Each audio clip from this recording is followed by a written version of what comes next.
देश में हुए 5 राज्यों के चुनावों के एग्जिट पोल के बाद सियासी तापमान चढ़ा हुआ है। सत्ता पक्ष और विपक्ष आमने सामने हैं।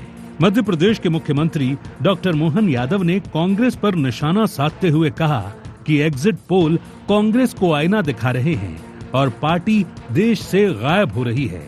उनके साथ जो छोटे दल गए हैं, उनका भी सूपड़ा साफ होता जा रहा है। मुख्यमंत्री ने कहा, जिसकी जैसी करनी वैसी भरनी।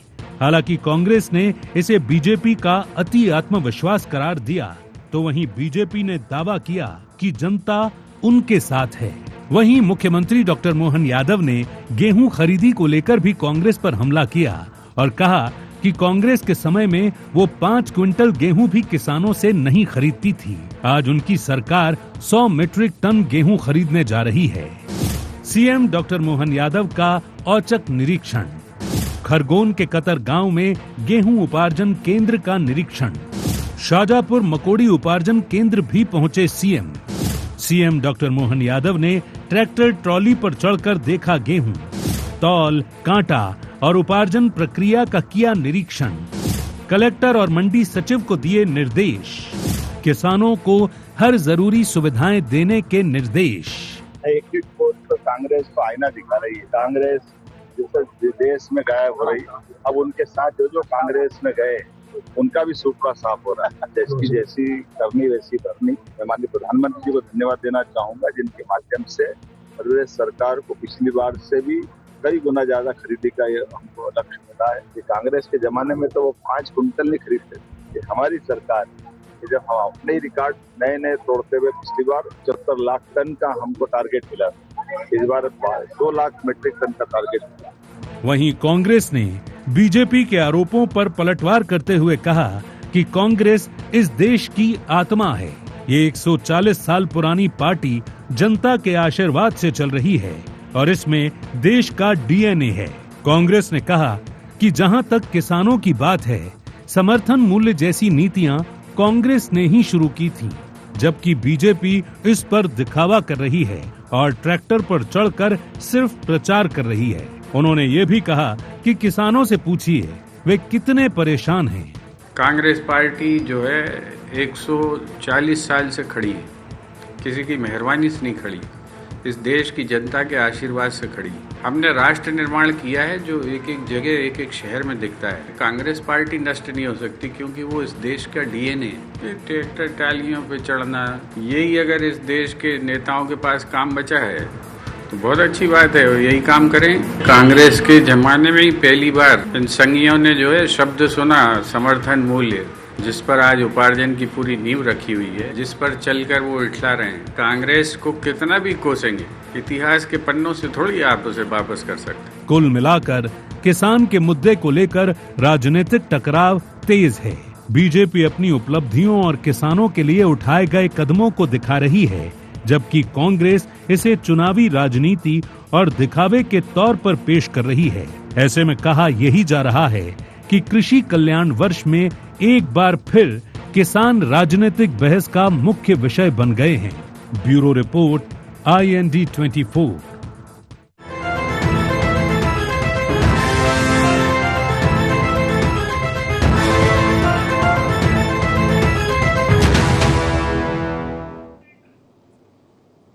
नमस्कार, IND एजेंडा में आप सभी का स्वागत है। मैं हूं आपके साथ दिव्यांशु जोशी। तो मुख्यमंत्री डॉक्टर मोहन यादव अचानक से निरीक्षण करने के लिए गेहूं उपार्जन केंद्र पहुंच गए। अलग अलग केंद्रों पर वे पहुंचे और वहां पहुंच करके उन्होंने निरीक्षण किया और इसके साथ ही उन्होंने कांग्रेस पर भी हमला बोला और कहा कि कांग्रेस के समय वो 5 क्विंटल गेहूं भी किसानों से नहीं खरीदती थी और आज उनकी सरकार 100 मीट्रिक टन गेहूं खरीदने जा रही है। तो वहीं दूसरी ओर कांग्रेस ने इसे लेकर के उन पर पलटवार किया है और कहा है कि भाई जो वो कर रहे हैं वो सिर्फ दिखावा है, दिखावे से ज्यादा कुछ नहीं है। आज इसी विषय को लेकर के हम चर्चा करेंगे, लेकिन चर्चा करने से पहले जान लेते हैं क्या है आज के एजेंडा पॉइंट्स। सीएम के औचक निरीक्षण के क्या है मायने? सीएम के दौरों से कितनी बेहतर होंगी व्यवस्थाएं? किसानों के नाम पर हो रही सियासत कितनी जायज? समर्थन मूल्य को कांग्रेस क्यों बता रही अपना कॉन्सेप्ट? तो चलिए इन्हीं कुछ पॉइंट्स को लेकर के चर्चा को विस्तार देते हैं। कुछ खास मेहमान हमारे साथ चर्चा में शामिल हो रहे हैं, आपका परिचय करा देते हैं। हमारे साथ चर्चा में जुड़ रहे हैं डॉक्टर प्रेम व्यास, जो कि मीडिया पैनलिस्ट हैं मध्य प्रदेश भारतीय जनता पार्टी के। डॉक्टर व्यास, बहुत बहुत स्वागत है आपका ND24 में। हमारे साथ जुड़ रहे हैं रवि वर्मा जी, प्रवक्ता हैं मध्य प्रदेश कांग्रेस के। रवि जी, स्वागत है आपका ND24 में। और हमारे साथ जुड़ रहे हैं प्रकाश सक्सेना जी, वरिष्ठ पत्रकार हैं। प्रकाश जी, स्वागत है आपका ND24 में। शुरुआत में चलिए आपसे ही कर लेता हूँ। दो तरह की बातें हो रही हैं, गेहूं खरीदी को लेकर के भी हो रही है, और जो अभी ताज़ा एग्जिट पोल निकल करके आए हैं बंगाल चुनाव के, वो जो एग्जिट पोल आए हैं वो कहीं ना कहीं बीजेपी का जो उत्साह है उसको बढ़ाने का काम कर रहे हैं, और कहीं ना कहीं कांग्रेस के लिए चिंता बढ़ाने का काम कर रहे हैं। क्या कहेंगे? नहीं, देखिए, वो तो एक रणनीति है, एक बहुत बड़ा उसमें प्लान है बीजेपी का, और उनका जो संगठन है उसका, वो युद्ध के जैसे चुनाव को लड़ते हैं। उनका मुझे जो ध्यान है 2014 का जो कैंपेन था, उसका जो स्लोगन था, ये युद्ध आर पार है, अंतिम प्रहार है। अब उसको आप जिस भी अर्थ में लें, आप लगातार देखिए, वो एक एक जगह अपना होल्ड बनाते जा रहे हैं, अपना वर्चस्व बनाते जा रहे हैं, और कांग्रेस साफ होती जा रही। तो अब हम उसको उनकी रणनीति का है, उनकी संगठन की ताकत का है, और कांग्रेस की इस मामले में विफलता, क्योंकि कोई अपोजिशन वाली पार्टी सफल हो रही है तो रणनीतिक रूप से कहीं ना कहीं आपकी कमी है। उस कमी को स्वीकार करके आपको तैयारी करना चाहिए, अपने बीच से कमजोर लोगों को आपको चिन्हित करना चाहिए और संभालना चाहिए। वो एक बहुत बड़ा डिबेट का विषय है। तो जाहिर है, जो परिणाम जो एग्जिट पोल बोल रहे हैं, भाजपा उत्साहित होगी, लेकिन जैसे वेस्ट बंगाल के मामले में है, एक शायद वो एक सर्वे वाली कंपनी, उसने अपना परिणाम नहीं दिया, क्योंकि 60% जो वहां का मतदाता है उसने चुप्पी साध रखी थी। तो सर्वे एग्जैक्ट हम कैसे निकाल सकते हैं? साइलेंट वोटर है। लेकिन जिस तरह से घेराबंदी बीजेपी सरकार ने की है, और उसके बाद भी यदि भाजपा नहीं आती तो फिर वो रणनीतिक हार मानी जाएगी, क्योंकि हर तरफ से इस बार भाजपा ने पूरी ताकत झोंकी है वेस्ट बंगाल में। तो वो, और हर जगह उन्होंने की, लेकिन दूसरे क्षेत्रों में, छोटी स्टेट हैं, वहाँ उनका लोकल पार्टीज का वर्चस्व है, तो वो अच्छी टक्कर दे रही हैं। पर स्पेशली असम और जो वेस्ट बंगाल है, वहाँ पे भाजपा की सरकार लगभग निश्चित जैसी लगना चाहिए, उनके प्रयासों को देखकर, ठीक है ना। और हाँ, अपन इलेक्शन का हो गया, फिर किसानों का यदि बात करें तो जो मोहन यादव जी काम कर रहे हैं, निश्चित रूप से जब एक प्रदेश का नायक जब जनता के बीच में जाता है तो ब्यूरोक्रेसी में खलबली मचती है और वो एक्शन में आ जाती है। तो सिर्फ ये कह देना कि वो उनकी सिर्फ कसरत है, वो काफ़ी नहीं है। वो ये अच्छा प्रयास है। मोहन यादव जी, मैं तो पहले भी आपके डिबेट में कई बार बोला कि जब से उन्होंने सत्ता संभाली है, वो नए प्रयोग कर रहे हैं एग्रीकल्चर, किसानों को लेके, और लेकिन वो सफल कब होंगे? जब वो इसी तरह से औचक निरीक्षण बार बार करेंगे, जो कमियां हैं उनमें वो ध्यान दें। अभी आने वाला जो अभी बारिश का सीजन है, जो सिंचाई का क्षेत्र है, डैम वगैरह हैं, उनमें जो गाद जमी रहती, उनकी सफाई, और उस पर वो मैंने अभी पढ़ा है कि उन्होंने काफ़ी ध्यान देना चालू कर दिया है। तो यदि वो इसी तरह से किसानों के बीच में, जनता के बीच में जाएंगे तो ब्यूरोक्रेसी भी एक्टिव होगी, सतर्क होगी, और उसके सकारात्मक परिणाम निकल सकते हैं। और एक बेहतर संदेश भी जाएगा जनता के बीच में कि भाई सीएम एक्टिव है, वो बीच में जा रहे हैं, कर रहे हैं, औचक निरीक्षण कर रहे हैं। रवि जी, अब औचक निरीक्षण अगर वो कर रहे हैं तो इसे ये कहना कि भाई ये तो दिखावा कर रहे हैं, ये तो नौटंकी है, इससे क्या होना है, इससे क्या होगा, क्या कहेंगे रवि जी?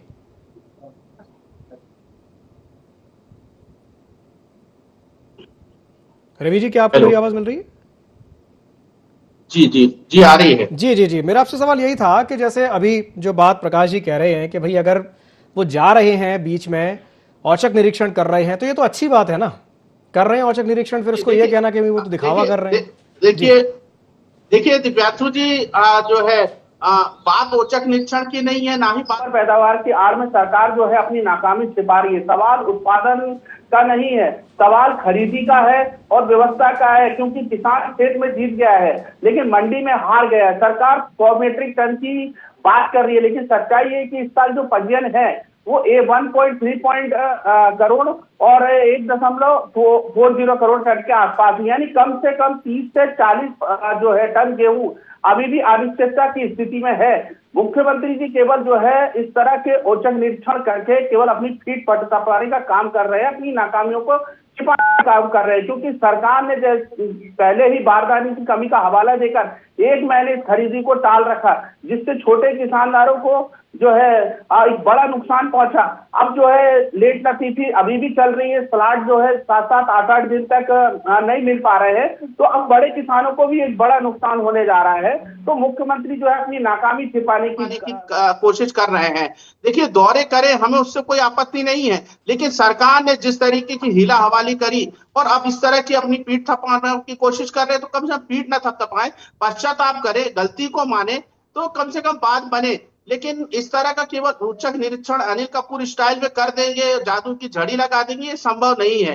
ये धरातल पर जब संभव है जब वो कम से कम समय रहते जो है बारदाने की व्यवस्था कर लेते।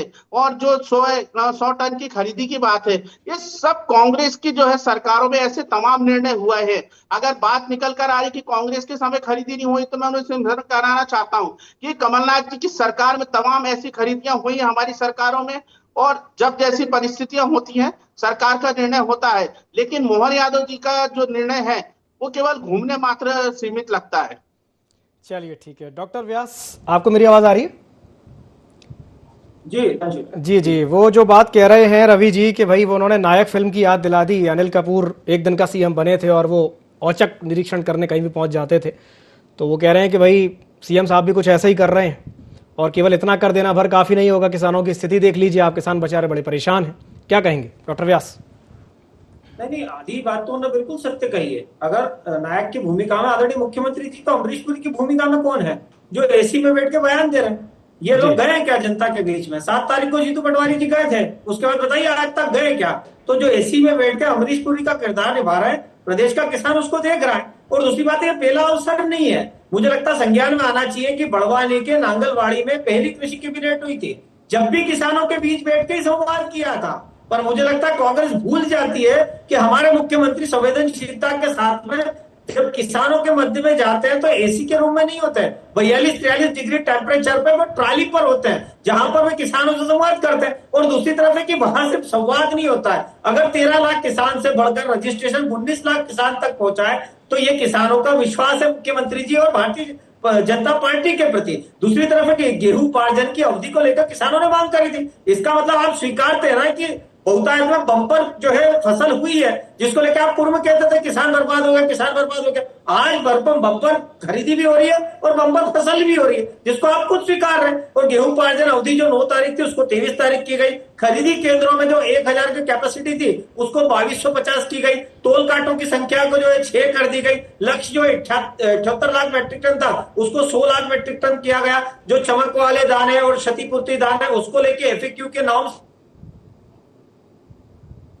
आदरणीय मुख्यमंत्री जी किसानों के बीच संवादरत है कि उसके बाद भी अगर कहीं कोई आवश्यकता है किसानों की, कोई आपूर्ति है किसानों की, तो निश्चित रूप से उसको पूर्ण किया जाए। और दूसरी तरफ सिर्फ राजनीतिक बयान दिए जाते हैं। एक और चीज आदरणीय भूपेन्द्र जी ने कही थी कि हमारे समय में MSP चालू हुई। MSP मुझे जो संज्ञान हो सकता है, आदरणीय रवि जी उसको करेक्ट करते, लाल बहादुर शास्त्री जी के समय पर प्रारंभ हुई थी और इंदिरा जी के समय पर एक टैक्स लगा दिया गया था। उसके समय उसी समय बिचौलिए उत्पन्न हुए थे। राजीव जी के समय कोई कार्य नहीं किया गया। सरदार मनमोहन सिंह साहब के समय 10 साल स्वामीनाथन आयोग रिपोर्ट को बंद करके रखा गया। हमारे समय 2014 के बाद लागू किया गया। लगभग 22 फसलों पर MSP लागू की गई और आज की तुलना करेंगे तो लगभग 4 गुना MSP दी गई है। 1400 रुपए गेहूं 2014 में था, आज लगभग 2600 क्रॉस कर रहा है। इसी तरह से तिलहन में, मोटे अनाज में आज हम प्रथम पोजीशन में। 40% सोयाबीन पिछली बार हमने किसानों का खरीदा। तो निश्चित रूप से आदरणीय मुख्यमंत्री जी संपूर्ण संवेदनशीलता के साथ में जनता के मध्य में संवाद करते हुए किसानों के साथ में अगर कोई कमी है तो उस पर भी ध्यान दे रहे हैं और निश्चित रूप से उसको पूर्ण करने का भी कार्य कर रहे हैं। चलिए ठीक है, रवि जी आपकी प्रतिक्रिया प्रेम जी की बात पर। दिव्यांशु देखिए भाजपा को उनके प्रवक्ताओं को अच्छी तरह समझ लेना चाहिए कि प्रदेश का किसान उसकी चालबाजी को बखूबी समझ रहा है। और मैं कि सरकार से यही मांग करता हूं कि किसानों को चक्रव्यूह में उलझाने की बजाय अधिकतम किसानों को गेहूं की खरीदी सुनिश्चित की जाए, स्लॉट बुकिंग और सैटेलाइट सर्वे की दिक्कत दूर की जाए और वादे के मुताबिक किसानों को 2700 रुपए प्रति क्विंटल MSP ना देने के लिए जो भाजपा किसानों से माफी मांगे। केवल अपनी ढपली बजा देने से ये समस्याएं हल नहीं होगी। 2700 की खरीदी अभी तक नहीं हो रही है, ये एक मेरा बड़ा सवाल है। और केवल औचक निरीक्षण कर रहे हैं। अगर धरातल पे समस्याएं दूर होती हैं तब ये जो कदम उनका जो है स्वागत योग्य माना जाएगा। अभी तो केवल वो जो है एक स्टंट कर रहे हैं केवल, क्योंकि भाजपा जिस तरीके से झूठ और इवेंट के लिए जानी जाती है, ये उसी कड़ी का हिस्सा है।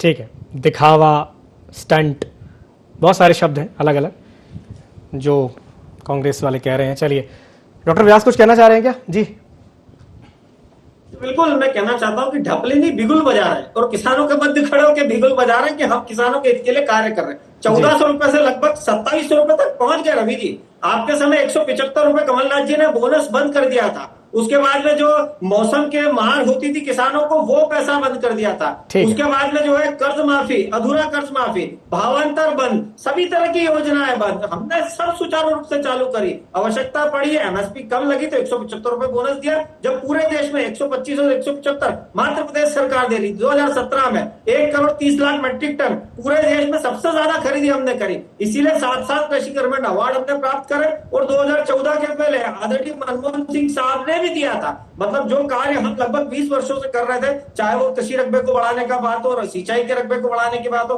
बिजली की बात हो, निश्चित रूप से वो धरातल पर है। इसीलिए प्रदेश का किसान आज उन्नत किसानों की श्रेणी में खड़ा है। लगभग 3-3 फसलें ली जा रही। हाँ, निश्चित रूप से सैटेलाइट को लेकर जो समस्या हुई थी, उसके लिए पटवारियों को भी आग्रह किया गया कि वे वास्तविकता में फील्ड पर जाकर निरीक्षण करें। किसी को कोई समस्या तो 181 के माध्यम से भी वे सूचना दे सकते हैं। और अभी बड़े स्लॉट बुक होना प्रारंभ हो गए, लगभग 200-250 के स्लॉट भी बुक हो रहे हैं। 10 दिन का एसएमएस आ रहा है और किसानों की मंशा के अनुरूप डेट का निर्धारण भी किया जा रहा है।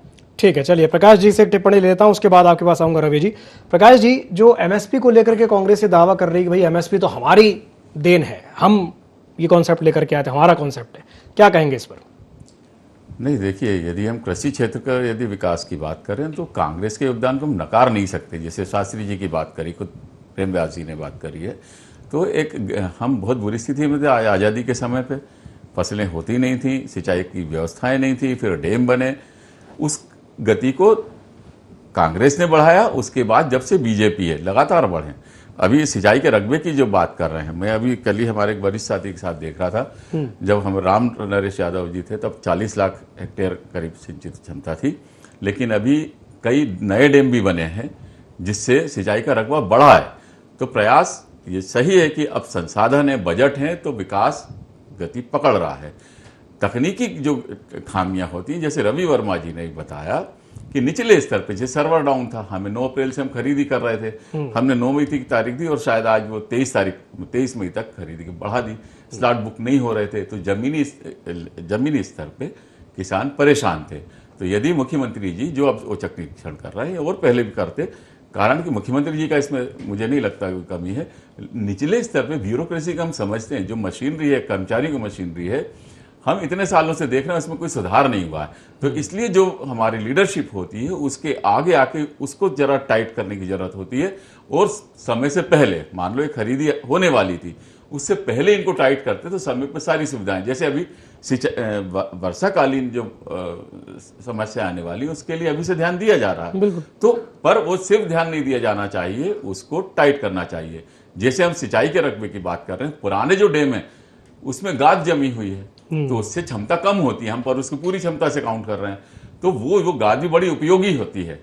जैसे मेरे ख्याल से शिवराज जी के टाइम पे वो डंपर वालों को कह दिया था कि आप निकाल लो, इसकी रेत निकाल के बेच दो, पर उसकी जो मिट्टी भी होती है वो बड़ी खाद का काम करती है, फर्टाइल। तो यदि फर्टाइल होती है, तो मेरा मतलब है कि यदि ऊपर लेवल से मैनेजमेंट की तरफ ध्यान दिया जाए तो ये जो आज नेगेटिव चीजें हैं वो भी पॉजिटिव बन सकती हैं, उसके सकारात्मक परिणाम मिल सकते हैं। जी जी, रवि जी क्या कहेंगे? अंशु जी, देखिए, हाँ, जो है हमारे जो साथी प्रवक्ता हैं वो केवल झूठ की जो रेलगाड़ी जो है चलाना चाहते हैं, वो सत्यता से इस चर्चा को आगे बढ़ाना ही नहीं चाहते हैं। वो जीतू पटवारी जी का कह रहे थे कि वो तो एसी कमरे से बैठकर बातें करते हैं। उन्हें बताना चाहता हूँ कि आज भी जो है 43-44 डिग्री सेल्सियस में जो है जीतू पटवारी जी मंडियों में लगातार किसानों से मिल रहे हैं। और वहीं उनके जो अनिल कपूर जी की जो स्टाइल है, मोहन यादव जी का जो जुमला है, वो लगातार उनके ही जुमलेबाजी की पोल खोल रहा है। जब उन्होंने किसान कृषि सेंटर पर जो उनकी हेल्पलाइन है उस पर कॉल लगाया है, तो किस तरह का संवाद हुआ है वो वीडियो मार्केट में है, मैं कहना नहीं चाहता हूं, क्योंकि लगातार जो है सच का जो है एक स्तंभ मजबूत होता है, झूठ की इसी तरह पोल खुलती है, क्योंकि मुख्यमंत्री जी को जिस तरह यह नहीं पता कि गुड़ खेत में उगता है या एक बीघा में 50 क्विंटल गेहूं नहीं होता है, ठीक उसी तरह उनके अधिकारियों को भी नहीं पता कि गर्मी में कौन सी फसल होती है। ये इसका जो सीधा सीधा परिचय आज मुख्यमंत्री जी ने जब सीएम लाइव हेल्थ पर कॉल किया है तब ये पता चल गया कि रील बनाना, फोटो खिंचवाना और स्टंट, इसीलिए मैं कह रहा हूं कि ये झूठों की पार्टी है और रीलबाज पार्टी है। ये केवल रीलों तक सीमित है, धरातल पर मोहन यादव जी का कोई लेना देना नहीं है और उनके प्रवक्ता भी केवल झूठ का एंटरटेन करके इस चर्चा से फितिश्री करना चाहते हैं। ठीक है डॉक्टर व्यास, आपकी टिप्पणी। नहीं, अगर जीतू पटवारी जी फील्ड में गए थे तो रवि जी का उसको पोस्ट कर दीजिएगा, मैं सार्वजनिक रूप से देख लूंगा, क्षमा भी मांग लूंगा। अगर आज जीतू पटवारी जी कहीं गए थे दूसरी बात है। आपने कहा कि हम झूठ बोल रहे हैं, मैंने कौन सा झूठ बोले? अभी 4 से 5 लाख किसानों का जो है गेहूं खरीदा गया, 20 लाख मीट्रिक टन जो है गेहूं खरीदा गया। उसके बाद ये मुझे बोलने दीजिए, आप सेंड कर दीजिएगा, मैं देख लूंगा, है ना। 4 से 5 लाख किसानों का अभी तक खरीदा जा चुका है, 20 लाख मीट्रिक टन के आसपास खरीदा जा चुका है, 2587 करोड़ रुपए डीबीटी के माध्यम से दिया जा चुका है। अब आप सिद्ध करिएगा कि मेरी तीनों बातें झूठ है। दूसरी तरफ है कि जो आदरणीय वरिष्ठ पत्रकार महोदय ने बनाया, निश्चित रूप से मैं उनकी बात से सहमत हूं, पर यह बात भी देश ने देखी कि नेहरू जी के काल में 17 साल तक अमेरिका से लाल गेहूं मंगाकर भारत ने खाया है। आप बड़े वरिष्ठ हैं, आपको इसका पूरा संज्ञान होगा। PL430 या 805 ऐसा कुछ उसका नाम हुआ करता था। इंदिरा जी के समय लेवी वसूली चालू हुई और किसानों का अहित किया गया, और मनमोहन सिंह साहब के समय स्वामीनाथन आयोग रिपोर्ट को लागू नहीं की गई। तो मुख्यमंत्री जी ने सही बात तो कही है। आपके समय जो है तमाम तरह की योजनाएं बंद कर दी गई, 165 रुपए बोनस बंद कर दिया गया, हवांतरण बंद कर दिया गया। कर्नाटक में आपकी सरकार थी ना, अभी जो एग्जिट पोल्स की बात की गई, कर्नाटक में लगभग 1200 किसान ने ऑन रिकॉर्ड आत्महत्या करी। हिमाचल में आप बोल कर आए थे कि किसान अपनी उपज का मूल्य खुद तय करेगा। जब फल वाला किसान पहुंचा तो मुख्यमंत्री जी ने उनको ये बोलकर मना कर दिया कि ये तो सिर्फ एक राजनीतिक वादा था। अब किसान अपनी उपज का मूल्य तय करेगा और वोट देगा और उसके बाद उसको राजनीतिक वादा बना दिया जाएगा। तो देश में जिस तरह की स्थितियां निर्मित हुई, निश्चित रूप से 22 फसलों पर एमएसपी, उसके बाद समय अनुकूल एमएसपी को कंटिन्यू बढ़ाना, लगभग 22 फसलों पर लगातार बढ़ोतरी की गई, कृषि रकबे को लगातार बढ़ाया गया। मध्य प्रदेश में मुझे याद है कि 2003 के पूर्व में बिजली एक बड़ी समस्या हुआ करती थी। रात को 2-2 बजे किसान जाता था खेत पे और सर्पदंश से मृत्यु के आंकड़े बहुत ज्यादा होते थे। आदरणीय प्रकाश जी को इस बात का संज्ञान होगा। और उसके बाद से जब बिजली की परिस्थिति सुधरी है तब जाके सर्पदंश से मृत्यु के आंकड़ों में कमी आई है। मैं खुद किसान परिवार से 2002 में, हमारे यहाँ भी उसको पाणितिया कहा जाता है, और पाणितिया जब भाग गया तो मेरे पिताजी मुझे लेके जाते थे जब मेडिकल कॉलेज फर्स्ट ईयर में था मैं, और हम रात में 2-2 बजे पाणत करते थे। तो मुझे लगता है कि वास्तविकता में उस दौर से निकलकर आज इस दौर में आए कि 10 घंटे की बिजली मिलना, 3-3 फसलें लेना, निमाड़ जैसे क्षेत्र में जहां पर सूखा होता था वहां पर नर्मदा जी के तृतीय चरण के पानी पहुंचने के बाद खेतों तक पानी पहुंचा है। तो मुझे लगता है पूरे प्रदेश की परिस्थिति बदली है। कहीं अगर आवश्यकता है तो स्वयं मुख्यमंत्री जी आज निरीक्षण कर रहे हैं। मुझे लगता है इससे बेहतर क्या हो सकता है कि मुखिया खुद फील्ड में निरीक्षण कर रहा है और अमरीश पुरी फील्ड में बैठकर जो जवाब एसी में बैठकर जवाब दे रहा है। तो ये दोनों संवाद मध्य प्रदेश की जनता देख रही है। मुझे लगता है जनता अच्छे से तय कर लेगी कि कौन कलाकार है और कौन जो है चमत्कार दिखाने की आवश्यकता कर रहा है। चलिए डॉक्टर व्यास, आपकी बात पर मैं दोनों से टिप्पणी चाहूंगा, प्रकाश जी से भी और रवि जी आपसे भी। पहले रवि जी आपसे लेता हूं, उसके बाद फिर प्रकाश जी के पास जाऊंगा। जी रवि जी। ये दिव्यांशु जी बहुत ही तथ्यों के साथ, आंकड़ों के साथ मैंने लगातार बात करी है, लेकिन वो इस बात को मानना ही नहीं चाहते हैं कि जीतू पटवारी जी लगातार इस 42-43 डिग्री सेल्सियस के तापमान पर भी किसानों से मिल रहे हैं, और जब जब वो मिलने की जा रहे हैं तब इनका प्रशासन किस तरीके से अड़ंगा लगाता है, इस देश के, इस मध्य प्रदेश के मेरे जो अन्नदाताओं की आवाज को किस तरीके से कुचलने का प्रयास करता है, ये मानना ही नहीं चाहते। इन्हें एसी का कमरा पता नहीं कहां से दिखने लगा है, कौन सा एसी का कमरा, कौन सी गुप्तचर एजेंसी है जो केवल जो है प्रेम व्यास जी के पास है, जो इनको पता रहता है। बाकी जो सारे मीडिया कवरेज है, अखबार है, तमाम न्यूज बता रहे हैं कि जीतू पटवारी जी लगातार किसानों से संवाद कर रहे हैं, लेकिन वो इस सच को मानना ही नहीं चाहते हैं। वो तो केवल अनिल कपूर जी की रील से बाहर निकलना ही नहीं चाहते हैं। सच्चाई ये है कि मेरे मध्य प्रदेश के किसानों की पीड़ा को समझिए डॉक्टर साहब, क्योंकि किस देश का किसान जो है वो आपके हमारे सबकी जीवन की जरूरत है। कम से कम उसके साथ तो राजनीति ना करे भाजपा। चलिए ठीक है प्रकाश जी। एक सेकंड। जी जी जी जी जी डॉक्टर व्यास बोलिए। मैं बता देता हूं आदरणीय रवि जी को, गेहूं का समर्थन मूल्य 1400 था 2014 में, अभी 2700 के लगभग है। जौ का समर्थन मूल्य 1100 था, 1850 क्रॉस करा है। चने का जो था 3100 था, 2700 पे खरीदी कर रही है आपकी सरकार, नहीं कर रही है। फिर अरे आप सुन झूठ क्यों लीजिए कहना ना चाहते हैं? कभी भाई, पहले आपको 2700 सुनने पे की खरीदी करिए आप। यही समस्या है। अब मैं बिल्कुल फैक्ट बता रहा हूं तो ये बीच में बोल रहे हैं। आपने कहा ना किसानों के हित में बता रहा हूं, बढ़ाए भाई, डबल कर चुके हैं। आप रेपसीड सरसों देखिए 3050 था, 5650 पहुंचा है। कुसुम 3000 था, वो 5800 के ऊपर पहुंचा है। किसान की आय 1.5 गुना करने के लिए प्रतिबद्धता थी। किसान सम्मान निधि का मध्य प्रदेश में 6000 मिल रहा है। आप बताइए आपका कौन सा राज्य 6000 रुपए दे रहा है साहब?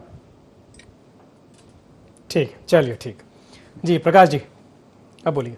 नहीं, स्थितियां जैसे प्रेम व्यास जी ने भी कहा, नेहरू जी के टाइम पे जब देश आज़ाद हुआ था आर्थिक संसाधन थे नहीं, जनता भी इस लायक नहीं थी कि वो टैक्स पे कर पाए। उस समय उन्होंने जो काम किए वो उस समय के हिसाब से बहुत बड़े काम थे। ठीक है, हम गुलामी से आज़ादी की तरफ बढ़ रहे थे, सबने संघर्ष किया, पर धीरे धीरे आज देश खड़ा हुआ।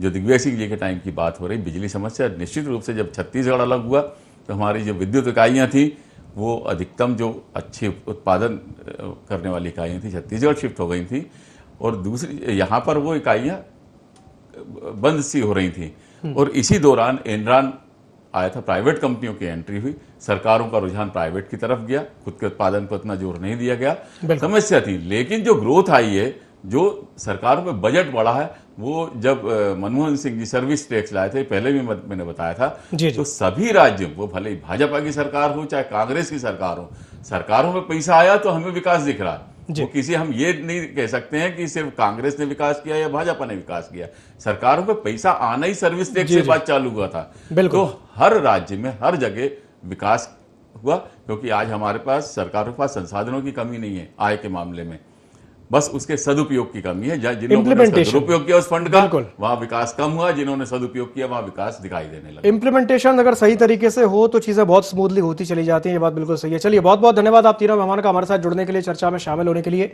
तो मुख्यमंत्री डॉक्टर मोहन यादव अलग अलग गेहूं उपार्जन केंद्रों पर पहुंचे, जहां उन्होंने औचक निरीक्षण किया।